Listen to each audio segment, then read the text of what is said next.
My name is Lauren Hale. I'm 30 years old. 3 months ago, I thought my life was settled. Not exciting in a flashy way, but solid, predictable.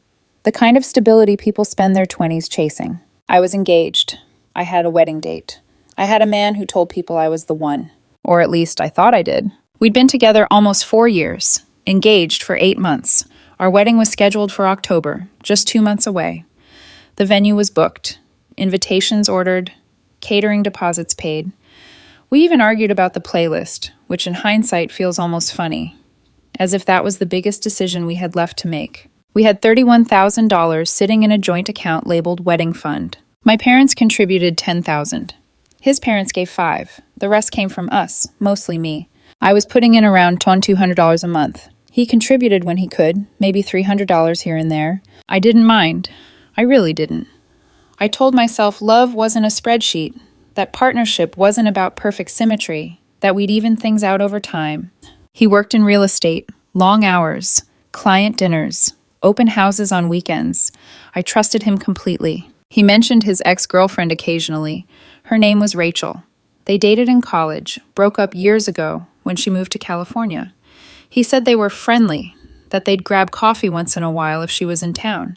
I believed him. Everyone has a past. That belief shattered on a Tuesday evening in late July. I came home around 6. He was sitting on the couch, still in his work clothes, phone in his hands like it weighed something. When he looked up at me, I knew, before he said a word, that something was wrong. His eyes were red, his face pale. "We need to talk," he said. Those 4 words. I didn't sit next to him. I took the armchair across the room. Something in me wanted distance, like my body already knew what my heart hadn't caught up to yet. "What's going on?" I asked. He inhaled deeply, too deeply. "I've been seeing Rachel." The room tilted. "Seeing?" I repeated. "Like coffee?" He shook his head. "No, like seeing her, for the past 3 months. 3 months. While we were finalizing table layouts, while we were tasting cakes, while we were telling people our wedding was soon." My hands started shaking, so I folded them together. "She moved back to Seattle in April," he continued. "Got a job here. We reconnected. At first it was just lunch, then walks, then last week." He stopped. "Last week what?" I asked. "We kissed, more than once, and I realized I still have feelings for her. Old feelings. That's what he called them." I stared at him, trying to reconcile the man in front of me with the one who had promised me a future. "So what does this mean?" I asked quietly. He finally looked at me. "I can't marry you right now." The words landed gently, almost kindly. "I need space," he said, "to figure things out with Rachel, to see if what we had is real, or if it's just nostalgia." 2 months before our wedding. "You want to pause our engagement," I said slowly, "to explore things with your ex-girlfriend." "It's not like that." "Then what is it like?" He started crying. "I'm confused," he said. "I love you, I do, but I need to be sure. I need to know before I commit to marriage." I stood up and walked to the window. Outside, life continued. A kid rode his bike in circles. Cars passed. Everything looked normal. Inside, my future was dissolving. "How much time?" I asked, still facing the glass. "Maybe a month," he said. "We can postpone the wedding. Tell people it's next year." I turned around. He looked hopeful, relieved. That's when something inside me went still. "Okay," I said. His eyes widened. "Really?" "Yeah," I replied. "Do what you need to do. Figure things out." I didn't say I was okay with it. I said he was free. And that was the moment everything changed. I didn't cry that night. Not because I wasn't devastated, but because something in me had already stepped out of the relationship and closed the door quietly behind it. He stood up like he wanted to come closer, like my calm had given him permission to believe this was temporary, like I'd just agreed to a weather delay, not the collapse of a life. "Lauren," he started, voice raw. "I'm sorry. I didn't mean for it to—" I held up my hand. "Don't," I said. My voice surprised even me. Steady, almost clinical. "Don't try to make this easier for yourself." His face tightened. "I'm not trying to—" "You are," I cut in. "You want me to be the understanding fiancé who waits politely while you go test drive your past." He flinched at the phrasing. "Good." He swallowed. "I just need to think clearly." "Then think," I said. "I won't stop you." He looked like he wanted to hug me anyway. Like physical closeness could glue back what he'd cracked open. I stepped back before he could reach for me. That small movement, one step, felt louder than any screaming match. "I'm going to stay at my friend's place," I told him. "Tonight?" "Yes." His eyes darted, panic flashing. "Can't we talk more? Figure out how we're handling this?" I stared at him for a long beat. You already decided how we're handling it, I said. You asked for space. Then I walked to the bedroom. I grabbed a duffel bag from the closet and started packing like I'd done it 100 times, like this was just another business trip. T-shirts, jeans, toiletries, charger. My passport, because my brain, cold and sharp now, said, "You don't know how far you'll need to go to breathe again." He hovered in the doorway, wringing his hands. "I do love you," he said, voice cracking. My zipper stopped mid-pull. I looked up slowly. "If you loved me," I said, "you wouldn't be asking me to pause my life while you audition someone else." "That's not fair." "None of this is fair," I said, finishing the zip with a violent finality. His breath hitched. He looked angry for half a second, like he wanted to blame me for not comforting him through his betrayal. Then he went back to helpless.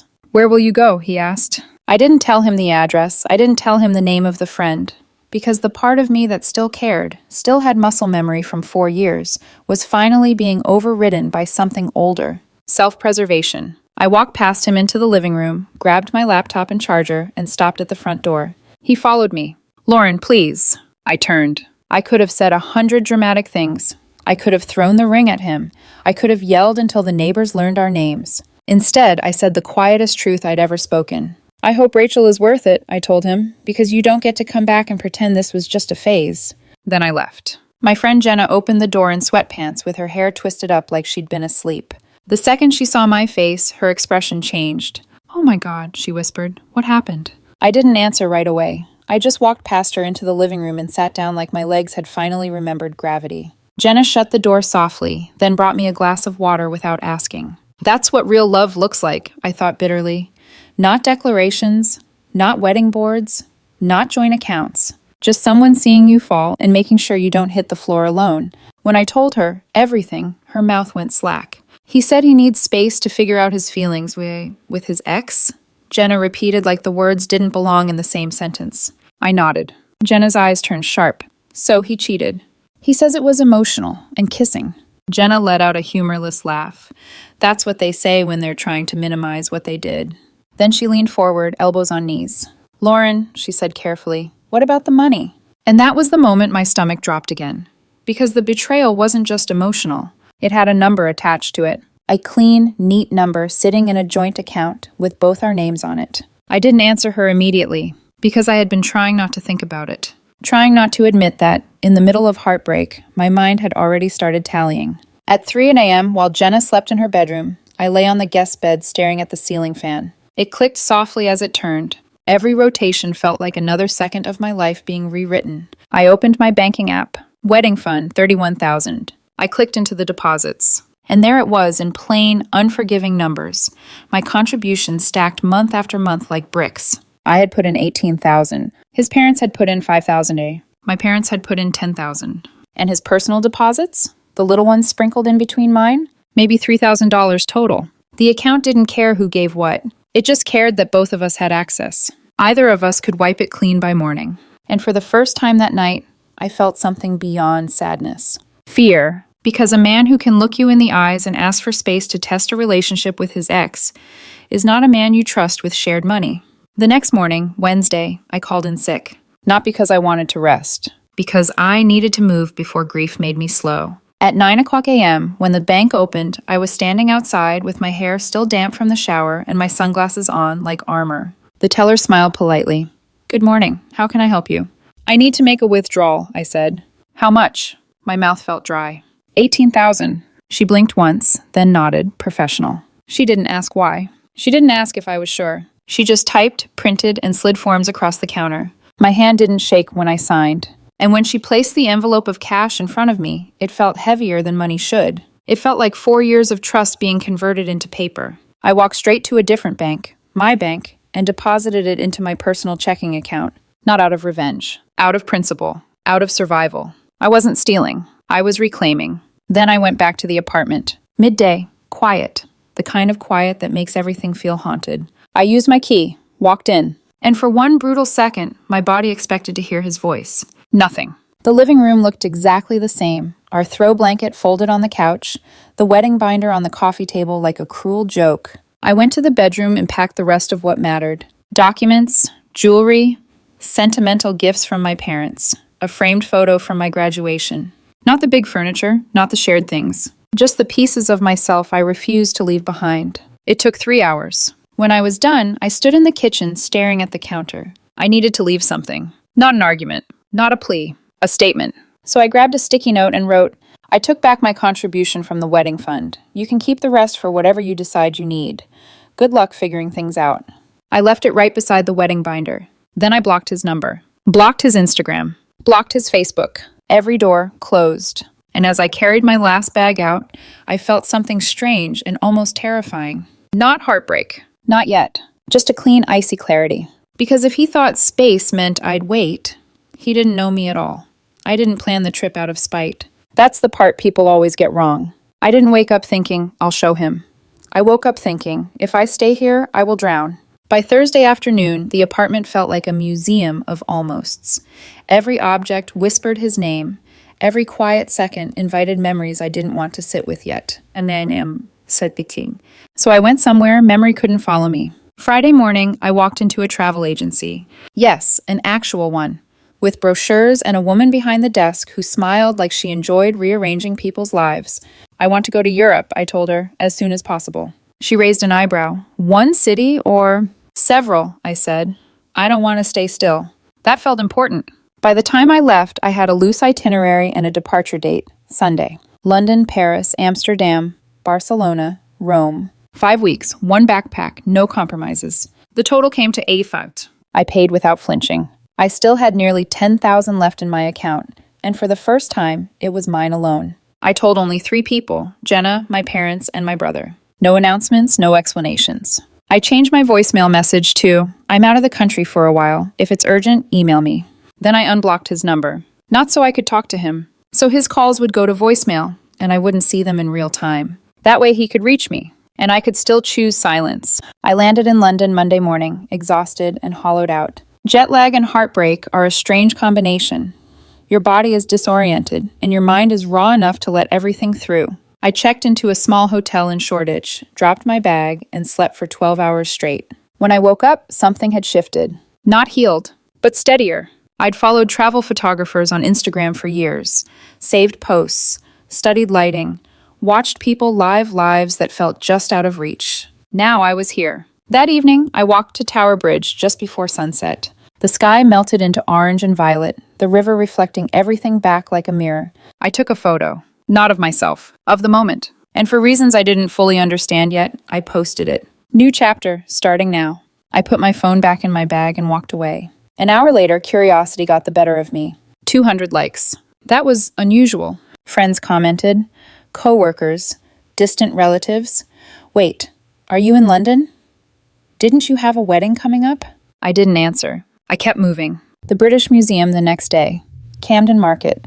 A pub with fish and chips so good I almost cried over how uncomplicated happiness could feel. I kept my phone on airplane mode most of the time, only turning it on once a day to post. And slowly, something strange happened. People started paying attention. By Friday, I was in Paris. I posted a photo from the top of the Eiffel Tower, wind in my hair, city stretched endlessly below. Turns out you don't need a partner to enjoy romance. That was the post that broke him. I know because the moment I turned off airplane mode, my phone exploded. Missed calls, texts, notifications stacking so fast the screen lagged. His name over and over. I opened the messages. 47 texts. They started polite. Wednesday. Where are you? We need to talk. Why did you take the money? Then irritated. Thursday. This is immature, Lauren. You can't just disappear. I said I needed space, not this. Then panicked. Friday morning. Are you seriously in Europe? People are telling me you're posting from London. Call me. Now. I listened to one voicemail. Just one. His voice was a mess. Anger tangled with fear, breaking into tears halfway through. Lauren, what the hell? You took our wedding money and ran off to Europe. We were supposed to work through this. I needed time to think. And you just left. Everyone's asking me questions. I don't know what to tell them. This is humiliating. Call me back. I deleted it. Then I turned airplane mode back on and went to a cafe near Montmartre. I had the best creme brulee of my life. By the second week, I was in Amsterdam. I posted a photo from a canal boat, the city drifting past like a painting. Freedom looks good on me. 500 likes. People I hadn't spoken to in years commented. Good for you, living your best life. He didn't deserve you anyway. That night, I finally checked my messages again. There were over 80 now. The tone had changed. No more anger, just desperation. Lauren, please, I made a mistake. Rachel and I, it didn't work. I realized you're the one I want. Text from his mother. He's devastated. Whatever happened, I'm sure you two can work it out. Texts from mutual friends. He's not sleeping. Can you at least talk to him? I didn't respond. Instead, I posted a photo from the Anne Frank house. No caption about him. Just this. Perspective changes everything. More messages flooded in. And then came the one that made me laugh out loud in a quiet street. How am I supposed to plan a wedding when you're in Europe ignoring me? The wedding. The one he put on pause to reconnect with his ex. I closed my phone. Somewhere between Amsterdam and Barcelona, something inside me stopped aching. Not because I'd won, but because I wasn't waiting anymore. And that terrified him far more than anger ever could. Barcelona was the first place I laughed without forcing it. Not a polite laugh. Not the kind you give to reassure people you're doing okay. A real one. I'd switched from hotels to a hostel to save money, and more importantly, to stop being alone with my thoughts. There were 6 of us at the table that first night, 3 Australians, 2 Canadian women, and me, sharing tapas and sangria like we'd known each other for years. No one asked about my past. No one knew my almost husband. I was just Lauren, a woman with a story they didn't need yet. I posted a group photo later that night. New places, new people, life keeps moving. 700 likes. And that was when things escalated from frantic to unhinged. My phone rang at 2 a.m. I didn't recognize the number. I answered because I had had 2 glasses of sangria, and my guard was lower than usual. Lauren, a familiar voice breathed. Oh my God, thank God. My stomach dropped. How did you get this number? I asked. I called Jenna's office, he said quickly. Told the receptionist it was an emergency. Please, don't hang up. I closed my eyes. I asked for space, he said, not for you to disappear. You asked for space to figure things out with your ex, I replied. You got exactly that. That's not what I meant. Then you should have been clearer. Lauren, I ended things with Rachel. Completely. I made a mistake. I want you. I want us. There it was. The script I'd known was coming. Come home, he said. We can fix this. I'll do therapy. Whatever you want. I leaned against the cool stone wall outside the bar, listening to the city hum around me. There's nothing to fix, I said. Yes, there is. No, I interrupted gently. You chose. I just accepted it. That's not fair. It's the fairest thing that's happened in this relationship. There was a long silence. Then desperation bled into anger. You're throwing away 4 years. No, I said. You did that when you decided I was a backup plan. I hung up. Blocked the number. He called again from another phone. Blocked. Then came the emails. Long, rambling, apologetic. He said Rachel pressured him. He said he'd been confused. He said he realized within a week it was a mistake. I'll go to couples therapy, he wrote. I'll do anything. Please come home. I didn't reply. Instead, I went to Park Güell the next morning, watched sunlight dance across broken mosaic tiles, and took a photo. Some things look beautiful from a distance. Up close, you realize they're made of broken pieces. Choosing whole things now. My follower count jumped past 2,000. I barely noticed. His friends didn't stop trying. Messages from people who had never once checked in on me during the engagement. He's really hurting. Everyone makes mistakes. 4 years deserves a second chance. I finally responded to 1. He had 4 years to choose me. He chose someone else. That was the last message I sent to anyone connected to him. Rome felt like an ending. Or maybe a beginning that didn't announce itself loudly. I posted a photo at the Trevi Fountain. That's when a woman named Elena commented. She lived in Rome, said she liked my captions, asked if I wanted a locals tour. She was warm, funny, kind in a way that didn't pry. We met for coffee, which turned into dinner, which turned into hours of walking through streets tourists never see. Nothing romantic happened, but something healed. I posted a photo of us at a street market. Good company makes everything lighter. 1,100 likes. And apparently that was the breaking point. My mom called me the next morning. She never calls when I'm traveling. Sweetheart, she said gently. Are you okay? I'm great, Mom. There was a pause. He called us. Of course he did. He said you abandoned him, she continued. That you took the wedding money and ran off with strangers in Europe. I told her everything. The ex, the timeline, the space. She was quiet for a long time. Oh, Lauren, she said finally. I'm so sorry. Then her voice hardened. Your father and I support you completely. Relief washed through me. He also asked if we wanted our 10,000 back. I laughed softly. What did you say? I told him to keep it, she said.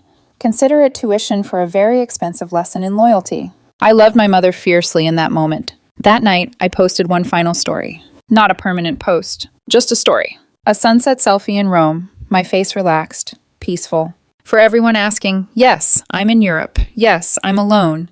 Yes, I'm doing great. Sometimes the trash takes itself out. Here's to new beginnings. Within an hour, Jenna texted me. That story is everywhere. His friends are furious. I smiled, and for the first time since everything fell apart, I slept without dreaming of him. I came home in late September. 5 weeks instead of 4. I added Prague and Vienna at the last minute, not because I needed more photos, but because I wasn't ready to rush back into a life that no longer fit me. When my plane touched down in Seattle, I expected something cinematic. Closure, finality, a surge of emotion. What I felt instead was calm. The quiet kind that settles when a storm has already passed and taken everything unstable with it. I didn't go back to the old apartment. I'd ended the lease early from Europe, paid the penalty without asking him to split it. It was worth every dollar not to walk back into a place that remembered me differently. I moved into a small studio downtown. Big windows, neutral walls, nothing that belonged to anyone but me. Jenna helped me unpack. "This place feels like you," she said, sitting cross-legged on the floor. That felt like the highest compliment. I heard what happened through other people. He and Rachel tried to make it work for about 3 weeks after I left. 3. Turns out rekindled nostalgia doesn't survive reality very well. She didn't want complications. He was too emotional. Neither of them liked who the other had become. Shocking. The wedding was officially canceled 2 weeks after I flew to Europe. He told people it was mutual, that we'd grown apart. Some believed him. Most didn't. Especially not after my Instagram quietly returned to normal. Coffee shots, work views, city walks. Like nothing dramatic had ever happened. My follower count settled around 1,500. I didn't care. I wasn't performing anymore. Work changed too. Or maybe I did. A month after I got back, my manager called me into her office. "I don't know what happened over the summer," she said, smiling. "But whatever it was, keep it. You're sharper, more confident." 2 weeks later, I got promoted. Not because I proved something to him. Because I stopped shrinking myself to keep someone comfortable. He tried to reach out once more. An email. Polite, careful. He said he wanted closure. Asked if we could meet for coffee. I stared at the screen for a long time. Then I deleted it. Closure isn't a conversation. It's a decision. His mother called my mother not long after, apparently hoping maternal diplomacy might do what guilt hadn't. My mom shut it down firmly. "There's nothing to reconcile," she said. "Lauren's happy." And that was the end of it. I saw him once, 3 weeks ago. A coffee shop near Pike Place. We made eye contact across the room. He looked like he wanted to say something. I nodded politely, took my cup and left. There was nothing left to explain. People ask if I'm bitter. I'm not. I'm grateful. Grateful he showed me who he was before marriage, before kids, before mortgages and shared histories that are harder to unwind. Grateful I learned that being calm doesn't mean being weak, and walking away doesn't mean losing. That money I had left, about $10,000 after the trip, I put towards something small and indulgent. A car I'd always wanted.